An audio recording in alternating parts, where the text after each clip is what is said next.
ఓం భద్రం కర్ణేభిः శృణుయామ దేవాः భద్రం పశ్యేమాక్షభిర్యజత్రాः స్థిరైరంగైస్తుష్టువాగంసస్తనూభిः వ్యసేమ దేవహితంయదాయుः స్వస్తి న ఇంద్రో వృద్ధశ్రవాः స్వస్తి నః పూషా విశ్వవేదాः స్వస్తి నస్తార్షో అరిష్టనేమిः స్వస్తి నో బృహస్పతిర్దధాతు.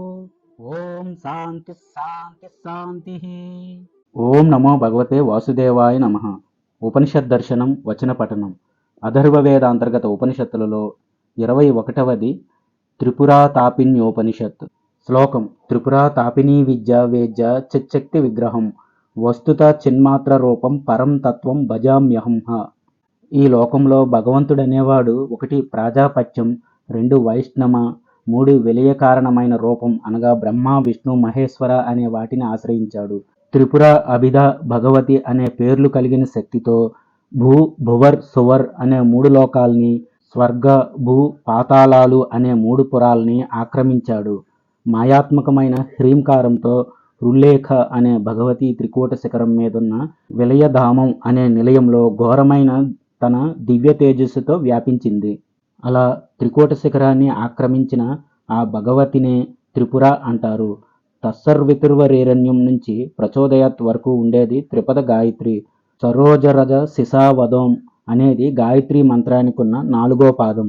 ఎవడి నుంచి జ్ఞానమనే అగ్ని పుడుతుందో ఆ అగ్ని కోసం సోమాన్ని ఇస్తాము. ఆ జ్ఞానాగ్ని మమ్మల్ని బాధపెట్టాలనుకునే వాళ్లను దహించుగాక. ఆ అగ్ని మా సమస్త ఆపదల్ని నశింపజేయుగాక. ఒక నావలాగా పాపాల సముద్రాన్ని దాటింపజేయుగాక. మంచి పరిమళం కలిగి పుష్టిని వృద్ధి చేసే ఆ త్రయంబకుడిని పూజిస్తాము. ఓ మృత్యుంజయ, దోసపండు తొడుము నుంచి విడవడ్డినట్టు నన్ను మృత్యువు నుంచి మమ్మల్ని విడిపించుగాక. అమృతం నుంచి విడిపించవద్దు. ఇది శతాక్షరాలతో కూడుకున్న పరమ విద్య. త్రయీమయి అష్టాక్షరాలతో అనగా 8 అక్షరాలతో కూడుకున్నది. పరమేశ్వరి త్రిపుర. ఇందులోని మొదటి 4 పాదాలు బ్రహ్మజ్ఞానాన్ని వికసింపజేస్తాయి. రెండోది సత్యాత్మకం, మూడోది శైవం. ఇక్కడ లోకాలు, వేదాలు, శాస్త్రాలు, పురాణాలు, ధర్మాలు అన్నీ చికిత్స చేయబడతాయి. శివశక్తి యోగం వల్ల జ్యోతిష్యులు కలిగాయని ఈ ఘటన పఠించబడుతోంది. ఇక దీనికి చెందిన పరమరహస్యాన్ని గురించి వ్యాఖ్యానిస్తాము. అది అనగా త్రిపుర విద్య మహామంత్ర సముద్భవమైనది, బ్రహ్మలా శాశ్వతమైనది. పరుడైన భగవంతుడు నిరంజనుడు, నిరుపాధి, ఆదిరహితుడైన దేవుడు. ఒక్కడే అయిన ఆ దేవుడు శివరూపుడిగా మేలుకుంటూ, చూస్తూ, వికసిస్తూ చైతన్య భావాన్ని కోరుకుంటున్నాడు. ఆయనే దృశ్యుడిగా యతీశ్వరులో వికసిస్తాడు. యోగులు యజ్ఞాలలో కోరుకునేది ఆయన అనుగ్రహాన్ని. కామం ఆయన నుంచే పుడుతుంది. ఆయనే నిరంజనుడు. ఆ కాముడు కూడా ఆయనే విజృంభించి ఆ క చ ట త ప య స అనే అక్షరాల్ని సృష్టిస్తాడు. అందుకే ఈశ్వరుడు కాముడని కూడా చెప్పబడతాడు. ఆ ఈశ్వరుడే తత్ పదార్థం. ఈ విషయాన్ని ఎవడు తెలుసుకుంటాడో అతడు ధన్యుడు. సవితుర్వరేణ్యం ఘాజ్ ప్రాణి ప్రసవే. ఇక్కడ ఘాజ్ అనే ధాతువుకి ప్రసవం అని అర్థం. సవిత అనగా ప్రాణుల్ని కంటున్నాడు అనగా పుట్టిస్తున్నాడు అనే అర్థం శక్తికి కలుగుతుంది. ఇదే త్రిపురా శక్తి. ఈ త్రిపురా పరమేశ్వరి ఆద్యురాలైన మహాకుండలినీ దేవి. ఈమెని జాతవేదన మండలంలో ఎవడు అధ్యయనం చేస్తాడో వాడు సర్వంలో వ్యాపిస్తాడు. త్రికోణ శక్తి అనేది ఎంతో గొప్పదైన ఏకారంతో ఉంటుంది కనుక ఏకారమే గ్రహించబడుతుంది. వరేణ్యం అంటే గొప్పగా సేవించతగినది. ఆ అక్షరం నమస్కరించతగినది కనుక వరేణ్యం అనే ఏకాక్షరం గ్రహించబడుతుంది. దీన్ని ఎవడు తెలుసుకుంటాడో వాడు ధన్యుడు. ఇప్పుడు భర్గో దేవస్య ధీమహి అనే దాన్ని గురించి వివరిస్తాము. ఆ పదంలో ధకారం అనేది ధారణా సూచకం. ధారణ అనేది బుద్ధితోనే చేయబడుతుంది. భగవంతుడైన భర్గుడు దేవుడు. ఆయనే మధ్యవర్తి, తురీయాక్షుడు. సాక్షాత్తు తురియమైన సర్వాన్ని, సర్వాంతరభూతమైన తుర్యాక్షరాన్ని, ఈకారాన్ని పదాల మధ్యవర్తే అని వ్యాఖ్యానించబడింది. ఇక్కడ భర్గుడు రూపమని చెబుతారు కనుక భర్గోదేవస్య ధీమహి అని ఇకార అక్షరం గ్రహించబడుతుంది. మహి అనే పదానికి వ్యాఖ్యానం ఏమిటంటే మహత్వం, జడత్వం, కఠినత్వం అనేవి ఏ అక్షరంలో ఉన్నాయో అది మహి. లకారం అనేది పరమధామం, కాఠిన్యం అనే అర్థంతో ఉండేది. సముద్రంతో, పర్వతాలతో, సప్తద్వీపాలతో, అడవులతో కూడినది, ప్రకాశించేది అయిన మండలమే లకారంతో పృథ్వీ అని చెప్పబడుతుంది. ధియో యోనః ప్రచోదయాత్ అంటే పరమాత్మ అయిన ఆ సదాశివుడు ఆదిగా ఉన్నాడు. పరమమైనవాడు స్థాణుభూతమైన లకారంతో జ్యోతిర్లింగమైన తనను ధియః అనగా బుద్ధుల్ని పరవస్తువులతో ధ్యాన ఇచ్ఛారహితమైన నిర్వికల్పంలో ప్రచోదయాత్ ప్రేరేపించుగాక అని ఉచ్ఛస్వరహితంగా కేవలం మనసులోనే చింతిస్తూ ధ్యానిస్తూ భావించాలి. పరోరజ సేవావదం దాని చివర ఉంటే పరంజ్యోతి స్వచ్ఛమైనది, హృదయంలో దైవతం చైతన్యం చిత్లింగం హృదయాంగారసివాసిని అయిన హృల్లేఖ అనగా హ్రీం లాంటి వాగ్భవ కూటాలు పంచాక్షరం పంచభూత జనకం పంచకళామయం అయినవి పఠించబడుతున్నాయని ఎవడు తెలుసుకుంటాడో వాడు ధన్యుడు. ఇప్పుడు పరమమైనది కామకళాభూతమైనది అయిన కామకూటం గురించి చెబుతున్నారు. తత్సవితుర్వరేణ్యం ఇత్యాది 32 అక్షరాల మంత్రాన్ని పఠించి తత్ అనగా పరమాత్మ సదాశివుడు, అక్షరం విమలం ఉపాధిరహితం తాదాత్మ్య ప్రతిపాదనలతో తత్సువితుః అని శక్తిని చూపిస్తున్నారు. పూర్వ మార్గంతో సూర్యుడి క్రింద చంద్రికని లిఖించి మూలాది బ్రహ్మరంధ్ర పర్యంతం ఉన్న అక్షర అద్వితీయాన్ని గురించి చెబుతున్నాడు. భగవంతుడు దేవదేవుడు శివాత్మకంగా ఉదయించినవాడు శివుడు. ఇతడు పరమమైన దేవుడు కాగా ఈమె జీవజ అయిన శక్తి. సూర్యచంద్రుల యోగంతో ఆ పదం హంస అని అనబడుతుంది. దాని నుంచే కాముడు ఉదయిస్తాడు.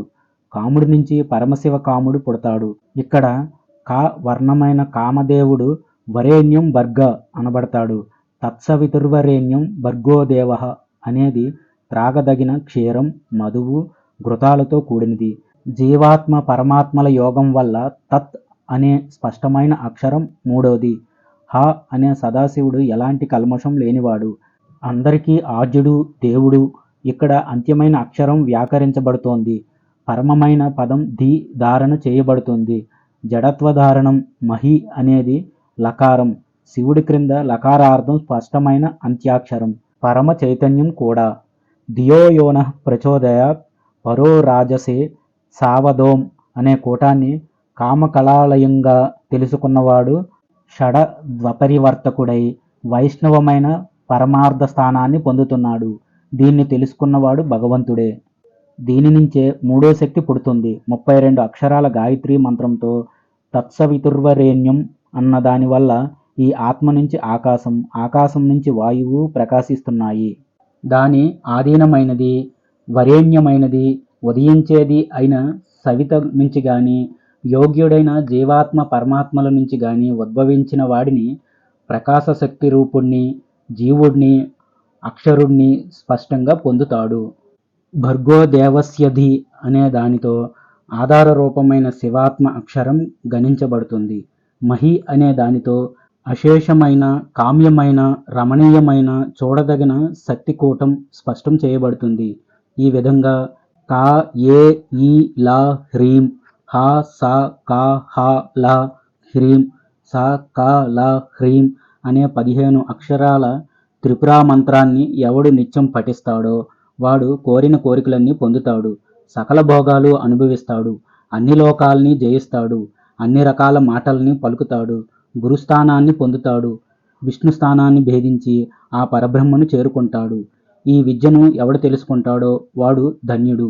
ఈ విధంగా ఆద్య విద్యని చెప్పి దీని శక్తి కూటాన్ని శక్తి శివాద్యాన్ని ఈ లోపాముద్ర 2వ ధామలో పూర్వం చెప్పిన మంత్రంతోనే బిందుహీనమైన శక్తి అయిన హృల్లేఖ అనగా హ్రీం క్రోధముని చేత అధిష్ఠించబడి తృతీయ స్థానంలో పూర్వం చెప్పిన విద్యకు సంబంధించి ఏ వాగ్భవకూటం ఉన్నదో దానినే మానవి చాంద్రి కౌబేరి విద్య అని అంటారు. మదనాథుడు శివుడు వాగ్భవం దాని మీద కామకళామయం ఇక్కడ శక్తి ఊర్ధ్వంగా ఉన్నది. సౌక్తం అని అది మానవీ విద్య అని చెప్పబడుతుంది. చతుర్థధామంలో శివశక్త్యాఖ్యకమైన వాగ్భవాన్ని దాని క్రింద అదే శివశక్త్యాఖ్యాన్ని వేరుగా తృతీయాన్ని కలుపగా ఏర్పడ్డ చాంద్రీ విద్యని పంచమధామంలో ధ్యానించాలి. కాముడు అనగా మన్మధుడు క్రింద శివార్జకామ అయిన దాన్ని కౌబేరీ విద్యగా 6వ ధామంలో ఉన్నదని చెబుతారు. ఈ విద్యలను గురించి ఎవడు తెలుసుకుంటాడో వాడు ధన్యుడు. తురీయ స్వరమైన ఇకారాన్ని వదిలిపెట్టి ఆదిలో సూర్య చంద్ర దేవతాక వర్ణంతో కామేశ్వరిని చేరిస్తే అది అగస్త్య విద్య అని చెప్పబడుతుంది. అష్టమధామంలో తృతీయాన్ని పూర్వోక్తమైన దానికే కామబీజాన్ని మొదట 2 విధాలుగా క్రింది మదన కవటాఢ్యమైన శక్తి బీజాన్ని వాగ్భవకూటంలో ఆద్యాంతాలలో అర్ధావశిరస్కం చేసి ఈ నంది విద్యను అష్టమధామంలో వాగ్భవాన్ని అగస్త్యాన్ని వాగర్ధ కళామయాన్ని కామకళ అనే పురం కలిగిన దాన్ని సకల మాయాశక్తి అయిన ఈ ప్రభాకరీ విద్యని నవమధానంలో తిరిగి అగస్త్యాన్ని వాగ్భవాన్ని శివశక్తి మన్మథ ఉర్వీమాయ కామకళామయమైన చంద్ర సూర్య మన్మథ శివ మహిమలకి నిలయమైన షణ్ముఖీ విద్య మూడవదైన దశమధామంలో విద్యా ప్రకారిత్వంతో తిరిగి అగస్త్యాన్ని పఠించి తిరిగి ఈ అంత్యమాయని పరమశివ విద్యని 11వ ధామంలో తిరిగి అగస్త్యాన్ని పఠించి దానికి వాగ్భవాన్ని కుబేరాన్ని కామకళాలయాన్ని కలిపి లోపాముద్ర శక్తికూటరాజాన్ని పఠించి ఆ వైష్ణవీ విద్యని 12వ ధామంలో చెబుతారు. ఎవరు ఈ విధంగా 12 ధామాలని తెలుసుకుంటాడో వాడు ధన్యుడు. భగవంతుడు వారితో ఇలా చెప్పాడు, మీరంతా ఈ విద్యల గురించి విని పూర్వం కామాఖ్యం తురీయ రూపం తురీయాతీతం సర్వోత్కటం సర్వమంత్రాసనగతం అయినది పీఠదేవతలతో ఉపపీఠ దేవతలతో చుట్టుకోబడి సకల కళా వ్యాపిని అయిన దేవతని ఆమోదంతో పరాగమంతో హృదయంతో కూడుకున్నది అమృత కళ ఇంద్రియ సహితమైనది ఎప్పుడూ ఉదయించేది అయిన పరావిద్యని హృదయంలో స్పష్టంగా నిలుపుకొని ఆమె గురించి తెలుసుకొని ఆమె నిలయాన్ని పొందాలి. త్రికూటం త్రిపురం పరం అయిన మాయని శ్రేష్టం పరం అయిన వైష్ణవిని హృదయ కమలంలోని కర్ణికలో సన్నిధానం చేయాలి. పరాభగవతి అయిన లక్ష్మిని మాయని సదోదిత మహావశ్యకరి మదనోన్మాదకారిణి ధనుర్బాణాలు ధరించినది వాక్కుతో విజృంభించేది చంద్రమండలం మధ్యలో ఉన్నది చంద్రకళ సప్తదశది మహానిత్యోపశిష్టత పాశాంకుశాలతో సుందరమైన పాణిప్లవాలు కలిగినది ఉదయించే సూర్యుడిలాగా అందంగా ఉన్నది త్రినేత్రాలు కలిగినది అని భావించాలి. అలాగే మహాలక్ష్మీదేవిని సర్వలక్ష్మీమయిని సర్వలక్షణ సంపన్నురాలిని హృదయ చైతన్య స్వరూపిణిని నిరంజనని త్రికూట అని పిలువబడేదాన్ని స్మితముఖి సౌందర్యవతి భైరవీ చిత్కళ అని పిలువబడే మహాత్రిపురాదేవిని మహాధ్యాన యోగంతో ధ్యానించాలి. దీని గురించి తెలుసుకున్నవాడు ధన్యుడు. ఈ శ్రీ విద్యా పంచదశి మంత్రం ఎంత గొప్పదంటే ఈ మహామంత్రంలోని 15 అక్షరాలను 12 మంది మహాపురుషులు ఉపాసించారు. వారు ఉపాసించిన 12 రకాల శ్రీ విద్యా మంత్రాలు ఇలా ఉంటాయి. 1 మన్మధుడు కా ఏ ఈ లా హ్రీం హ స కా లా హ్రీం స కా లా హ్రీం. 2 లోపాముద్ర 1 హ స కా లా హ్రీం హ స కా లా హ్రీం స కా లా హ్రీం. 2 కా ఏ ఈ లా హ్రీం హ స కా హ లా హ్రీం స హ స కా లా హ్రీం. 3 అగస్త్యుడు హ స కా ఏ ఈ లా హ్రీం హ స కా హ లా హ్రీం స హ స కా లా హ్రీం. 4 మనువు కా హ ఏ ఈ లా హ్రీం హ స కా ఏ ఈ లా హ్రీం స కా లా ఏ ఈ లా హ్రీం. 5 సూర్యుడు కా ఏ ఈ లా హ్రీం హ స కా లా హ్రీం స హ స కా లా హ్రీం. 6 చంద్రుడు స హ కా ఏ ఈ లా హ్రీం స హ కా హ ఈ లా హ్రీం స హ కా ఏ ఈ లా హ్రీం. 7 శంకరుడు కా ఏ ఈ లా హ్రీం హ స కా లా హ్రీం స హ స కా లా హ్రీం కా ఏ ఈ లా హ స కా హ లా హ్రీం స కా స కా లా హ్రీం. 8 విష్ణువు కా ఏ ఈ లా హ్రీం హ స కా లా హ్రీం స హ స కా హ్రీం స ఏ ఈ లా హ్రీం సా హా కా హా లా హ్రీం సా కా సా కా లా హ్రీం. 9 ఇంద్రుడు కా ఏ ఈ లా హ్రీం హా సా కా హా లా హ్రీం సా కా లా హ్రీం. 10 దుర్వాసుడు కా ఏ ఈ లా హ హ్రీం హ సా కా హా లా హ రాం సా కా లహ్ హ్రీం. 11 నంది సా ఏ ఈ లా హ్రీం సా హా కా హా లా హ్రీం సా కా లా హ్రీం. 12 కుబేరుడు హా సా కా ఏ ఈ లా హ్రీం హా సా కా హా ఏ ఈ లా హ్రీం హా సా కా ఏ ఈ లా హ్రీం. ఈ విధంగా 12 మంది మహాపురుషులు శ్రీ విద్యను ఉపాసించి తరించారు. ఈ మంత్రాలన్నిటికీ ఋషి దక్షిణామూర్తి. మంత్రాలు మాత్రమే కాస్త విభిన్నంగా ఉంటాయి, ఛందస్సులు కూడా వేరుగా ఉంటాయి.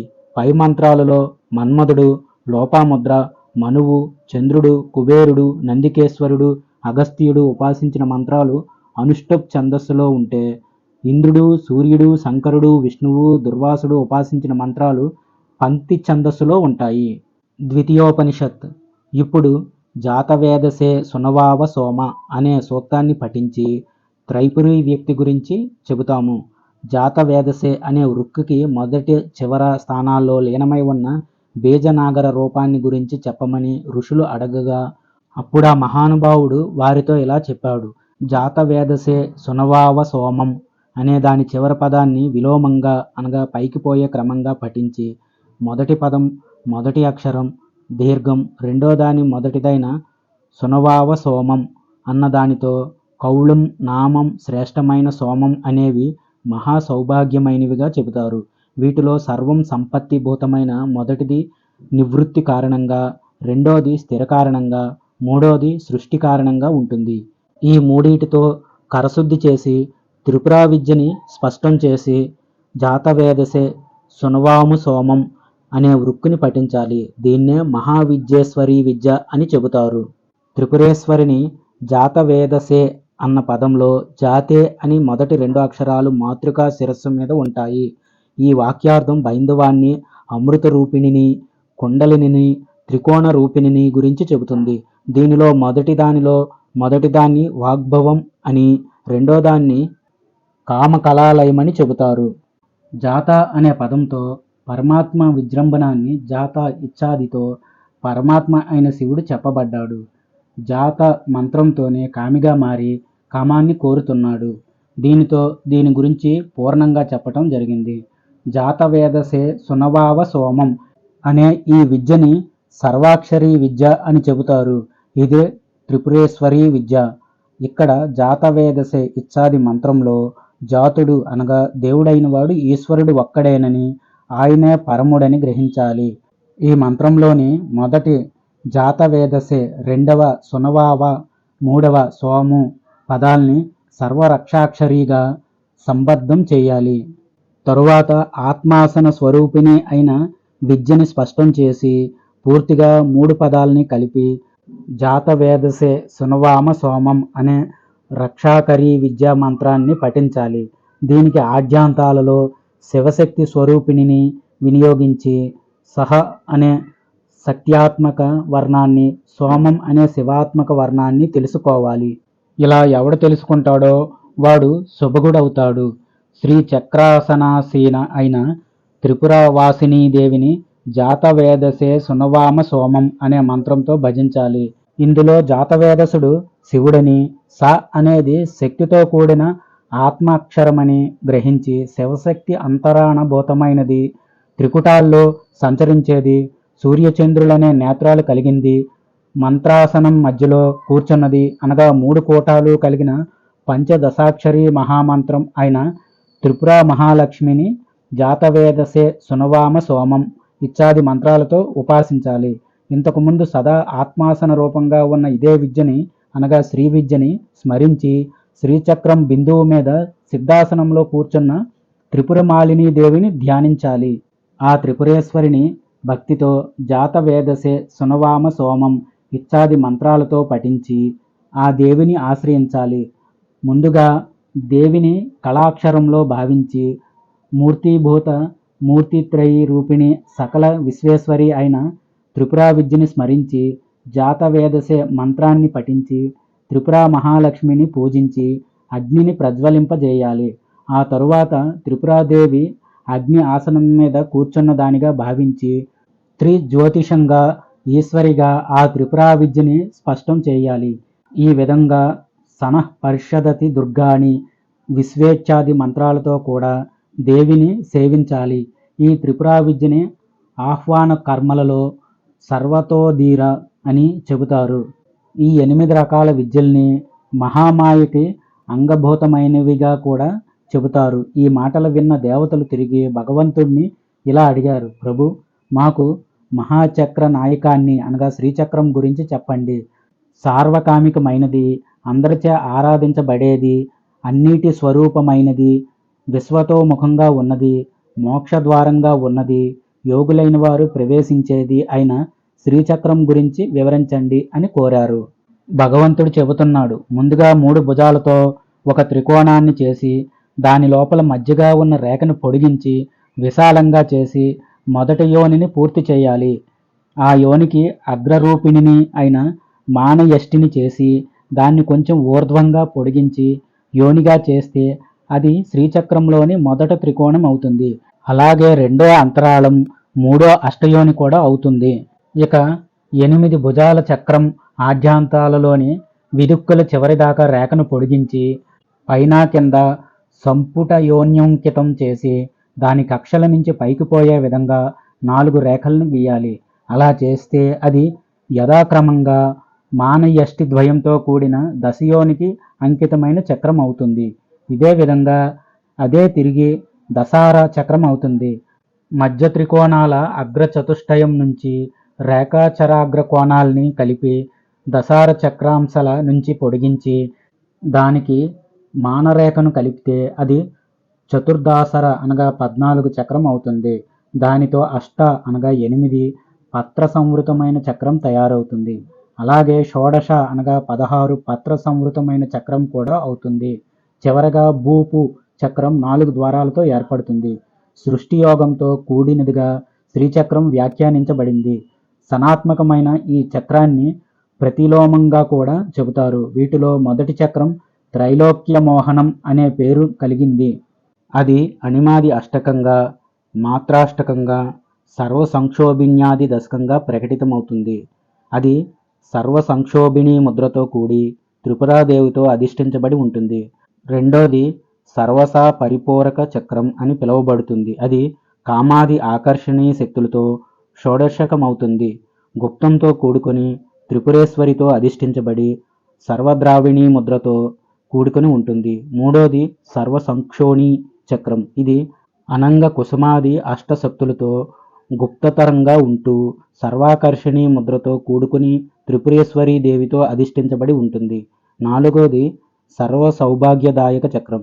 ఇది సర్వ సంక్షోభిణ్యాది ద్విసప్తంతో సాంప్రదాయకంతో కూడుకుని ఉంటుంది.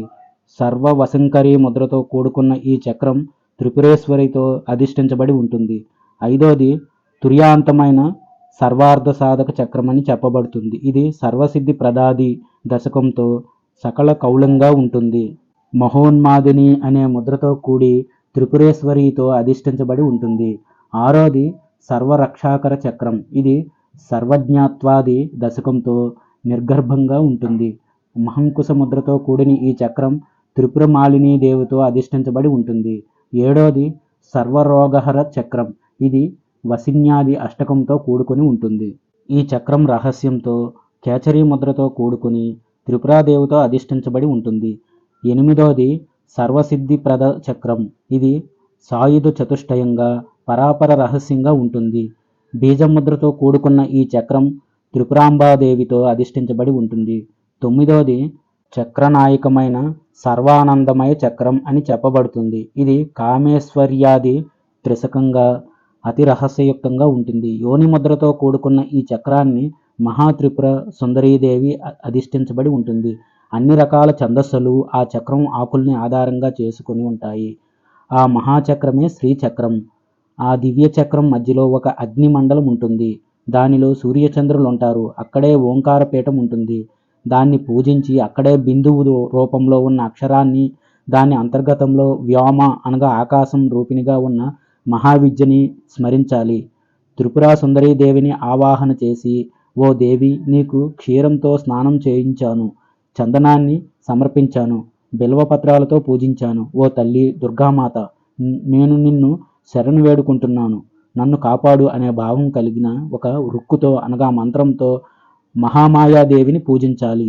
ఈ మంత్రంతోనే భగవతిని గురించి హోమం చేయాలి. అలా చేస్తేనే మహాత్రిపుర సుందరీదేవి సంతోషిస్తుంది, వాడికి తన దర్శనాన్ని ప్రసాదిస్తుంది. ఈ మంత్రంతో యాగం చేసినవాడు బ్రహ్మను చూస్తాడు, సర్వాన్ని దర్శిస్తాడు, అమృతత్వాన్ని పొందుతాడు. ఇది గొప్ప ఉపనిషత్తు. దేవతలంతా కలిసి ముద్రల్ని సృష్టించమని, వాటిని గురించి వివరించమని భగవంతుడిని అడుగగా ఆయన వారికిలా చెప్పాడు. మోకాళ్ళ రెండు నేల మీద మోపి చక్కగా పద్మాసనాన్ని వేసుకొని ముద్రల్ని వేసేవాడు అందరినీ ఆకర్షించగలుగుతాడు. ముద్రల్లో గొప్పది యోని ముద్ర. దీన్ని ఎవడు నిత్యం చేస్తాడో వాడు సర్వాన్ని తెలుసుకోగలడు, అందరినీ జయించగలడు, శత్రువుల్ని స్తంభింపజేస్తాడు. ఇదెలాగంటే, రెండు మధ్య వ్రేళ్లని అనామిక అనగా ఉంగరం వ్రేలు మీద ఉంచి చిటికెన బొటన వ్రేలుతో పట్టుకొని చూపుడు వ్రేలుని కర్రలాగా క్రిందకి వదిలితే అది యోని ముద్ర అవుతుంది. రెండో రకం అంకుశాకారంతో ఉండే ముద్ర. మూడోది ప్రతిలోమంగా అనగా ఎదురెదురుగా చేతుల్ని చొనిపి బ్రొటన వ్రేళ్ళని చివర్లతో కదలకుండా చేసేది. నాలుగోది చిటికెన వ్రేళ్లతో అన్యోన్యంగా మధ్య వ్రేళ్లతో కట్టబడ్డ ఉంగరం వేళ్ళని కర్రలా చేయటం. ఐదో ముద్ర తర్జనీతో చుట్టబెట్టి నిలబెట్టి మధ్య వ్రేళ్లతో బొటన వ్రేళ్లతో కూడుకున్నది. ఆరో ముద్ర అదే చివర్లో అంకుశాకారంతో ఉంచేది. ఏడో ముద్ర కుడి చేత్తో ఎడమ బాహువుని వేసి పరస్పరం అనామికలని కనిష్టికల్ని మధ్యగతంగా చేసి మధ్య వ్రేళ్ళని తర్జనీ వ్రేళ్లతో చుట్టబడ్డట్టుగా చేస్తే అది కేచరీ ముద్ర అవుతుంది. ఎనిమిదో ముద్ర అన్నిటినీ పైకి నెట్టి అన్ని వ్రేళ్ళని మడిచి మధ్య అనామిక వ్రేళ్ల మధ్య కనిష్టిక ప్రక్క భాగాల్లో తర్జనీ వేళ్ళని అంకుశంలాగా కలపాలి. అలాగే అంగుష్టాల్ని కూడా పరస్పరం కలిపి దోసిలిగా కట్టాలి. తొమ్మిదో ముద్ర పరస్పరం మధ్య వ్రేళ్ల మీద ఉన్న అనామికల్ని తర్జనాక్రాంతులుగా సమానంగా మధ్య వ్రేళ్లను తీసుకొని అంగుష్టాల్ని మధ్యలో ఉండేలా చేస్తే అది తొమ్మిదో ముద్ర అవుతుంది. అదే కనిష్టికల్ని సమంగా మధ్యలో ఉండేలా అంగుష్టాల్ని సమాంతరంగా ఉంచితే అది త్రిఖండ ముద్ర అవుతుంది. ఈ విధంగా పంచగణాలు పంచ ఆది ముద్రలు స్పష్టంగా చెప్పబడ్డాయి. క్రోం అంకుశాహ నఖ ప్రేమ్ కేచరి హస్రౌం బేజష్టామి వాగ్భవం ఆద్యనవమి దశమి అవుతాయి. దీని గురించి తెలుసుకున్నవాడు దేవి అనుగ్రహాన్ని పొందుతాడు. ఇక కామకళాభూతమైన చక్రం గురించి చెబుతున్నాను వినండి. హ్రైం క్లీం హైం బ్లూం సౌహ అనే 5 బీజాక్షరాలని పంచకామఠాలు అంటారు. ఇవి సర్వచక్రాన్ని వ్యాపించి ఉంటాయి. వీటిలో మధ్యకామ బీజాన్ని సర్వావసానంలో సంపుటం చేయాలి. తర్వాత బ్లూం కారంలో కూడా సంపుటం చేసి 2 సార్లు ఐం ద్వయంతో మధ్యవర్తితో సాధ్యాన్ని బంధించి దీన్ని బూర్జపత్రంలో లిఖించి పూజించాలి. ఈ రకంగా ఉన్న చక్రాన్ని ఎవడు తెలుసుకుంటాడో వాడు సర్వాన్ని తెలుసుకుంటాడు, అందరినీ ఆకర్షిస్తాడు, సర్వాన్ని స్తంభింపజేయగలుగుతాడు. నీలం రంగుతో ఉండే చక్రం శత్రువుల్ని సంహరిస్తుంది, వారి మార్గాన్ని స్తంభింపజేస్తుంది. లాక్షారంగులో ఉండే ఎర్రటి చక్రం సకల లోకాల్ని వశం చేస్తుంది. దేవీ మంత్రాన్ని 9 లక్షలు జపించిన వాడు రుద్రత్వాన్ని పొందుతాడు. ఇదే మంత్రాన్ని మాతృకలతో సహా కలిపి జపిస్తే సకల కార్యాల్లో విజయం లభిస్తుంది. యోనికుండాన్ని ఏర్పరిచి అగ్నిని ఆరాధించి హవిస్సుతో హోమం చేస్తే స్త్రీ వశీకరణ జరుగుతుంది. వర్తులాకార కుండంలో హోమం చేస్తే అఖండమైన సంపదలు ప్రాప్తిస్తాయి. చతురస్ర కుండంలో చేసిన హోమం వర్షాన్ని కురిపిస్తుంది. పూలతో హోమం చేస్తే సకల కార్య విజయం ప్రాప్తిస్తుంది. షడ్రసాలతో హోమం చేస్తే పరమానంద పూర్జత్వం సాధకుడికి లభిస్తుంది. గణానాన్త్వా గణపతి గం సీద సాధనం అనే మంత్రంలోని ఆది అక్షరాన్ని గా, చివర అక్షరమైన ని కలిపి గం అంటూ అంగస్పర్శ చేయాలి. గం గణేశాయ నమః అని మొదట గణేశుడికి నమస్కరించాలి. ఓం నమో భగవతే హ్రీం షట్ స్వాహ అనే మంత్రంతో క్షేత్రాధిపతిని పూజించాలి. తరువాత కుల కుమారి విద్మహే మంత్రకోటి ధీమహి అనే మంత్రంతో కుమారీ పూజ చేయాలి. ఈ విధంగా చేసినవాడు అమృతత్వాన్ని పొందుతాడు. అలాగే విమలమైన కీర్తిని, దీర్ఘాయుర్దాయాన్ని పొంది చివరికి పరబ్రహ్మని చేరుకుంటాడు. చతుర్థోపనిషత్. దేవతలు భగవంతుడిని ఇలా అడిగారు: భగవాన్, దేవగాయత్రి హృదయం, త్రైపుర విశేషాలు, జాతవేదసే సూక్తంతో చెప్పబడ్డ త్రైపురాష్టకం లాంటివి మీ నుంచి తెలుసుకున్నాం. మాకిప్పుడు జన్మ సంసార బంధనాల నుంచి విముక్తుల్ని చేసే మృత్యుంజయ మంత్రం గురించి చెప్పండి అని భగవంతుడు చెబుతున్నాడు. మృత్యుంజయ మంత్రం అనుష్టుప్గా ఉంటుంది. త్రయంబకం అంటే 3 పురాలకి ప్రభువు అని అర్థం. యజామహే అంటే సేవిస్తాము లేక స్తుతిస్తాము అని అర్థం. దీని భావం ఏమిటంటే 3 పురాలకి అధిపతి అయిన త్రయంబకుడిని అనగా శివుడిని సేవిస్తాము అని. సుగంధిం అంటే అంతటా వ్యాపించిన కీర్తి అని. పుష్టివర్ధనం అంటే సర్వలోకాల్ని సృష్టించి వాటికి పుష్టిని కలుగజేసేవాడు అని అర్థం. ఊర్వామివ అంటే దోసపండులాగా. బంధనాత్ అంటే సంసార బంధాల నుంచి. మృత్యోర్ముక్షీయ అంటే మృత్యువు నుంచి విడుదల కలిగించు అని అర్థం.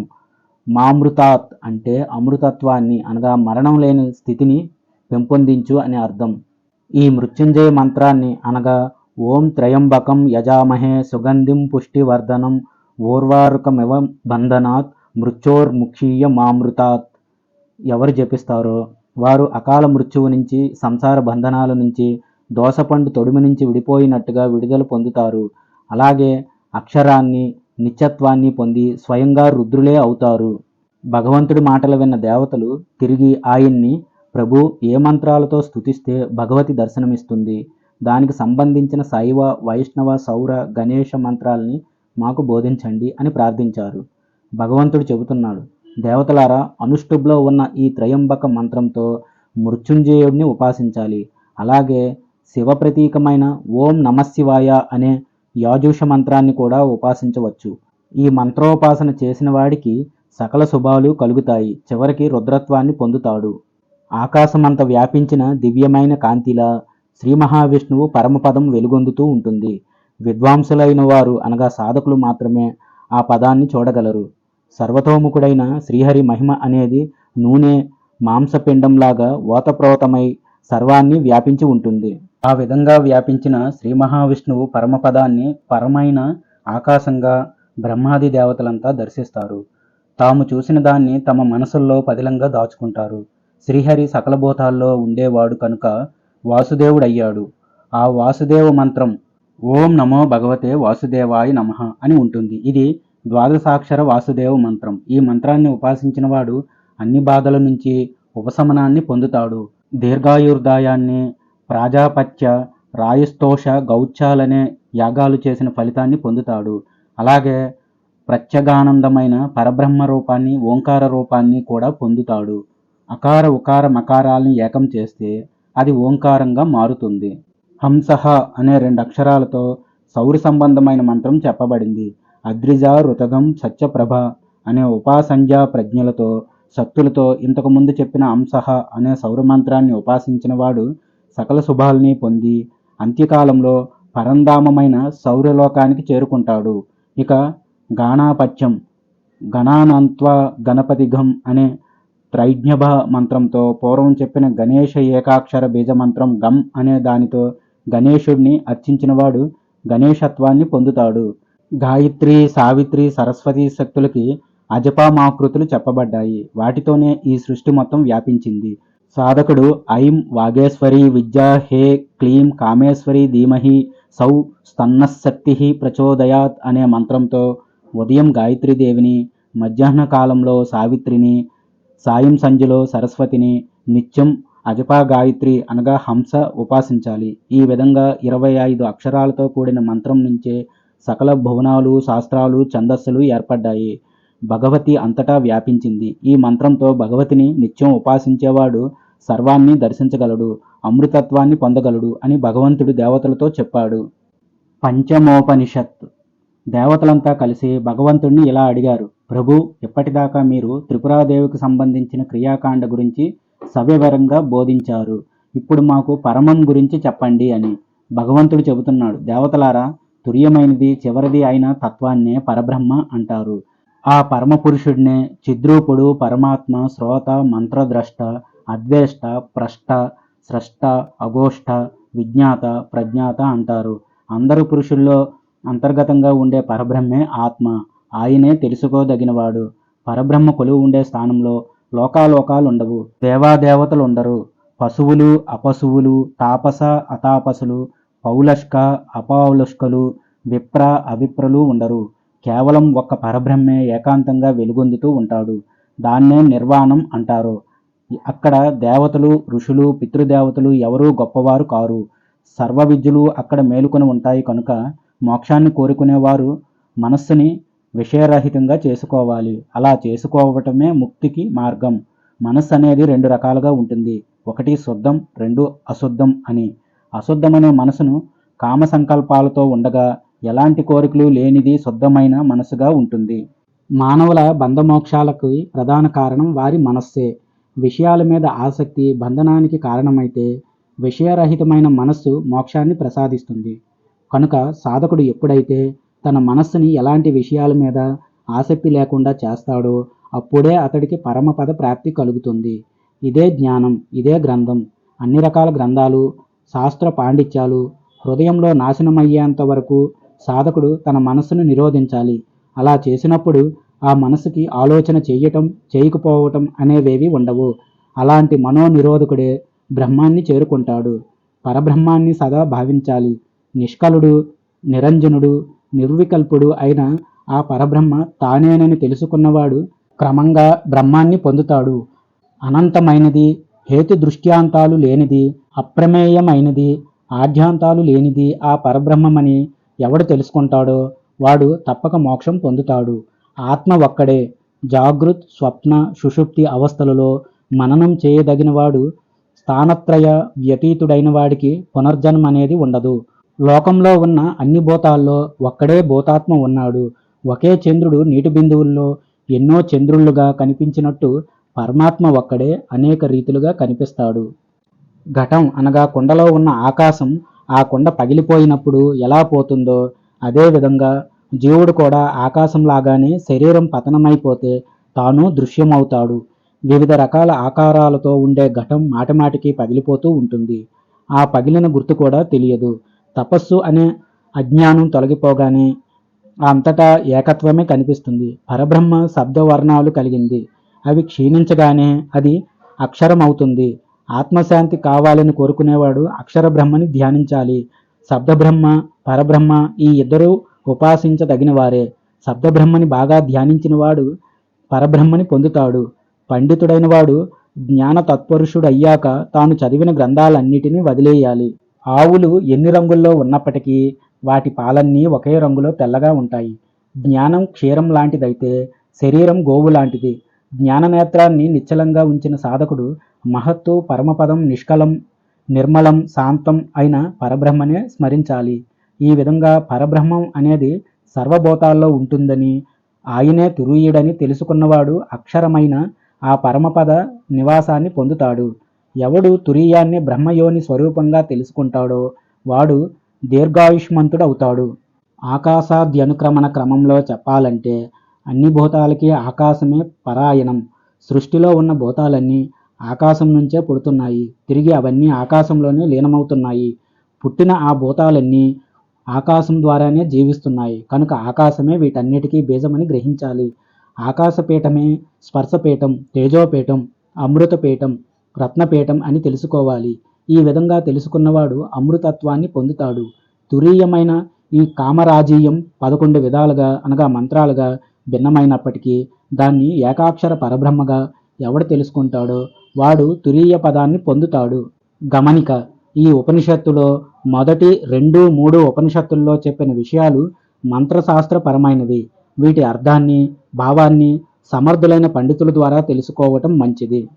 అథర్వవేదాంతర్గత ఉపనిషత్తులలో 21వది అయిన త్రిపురా తాపిన్యోపనిషత్తు సమాప్తం. స్వస్తి. జయ శ్రీరామ.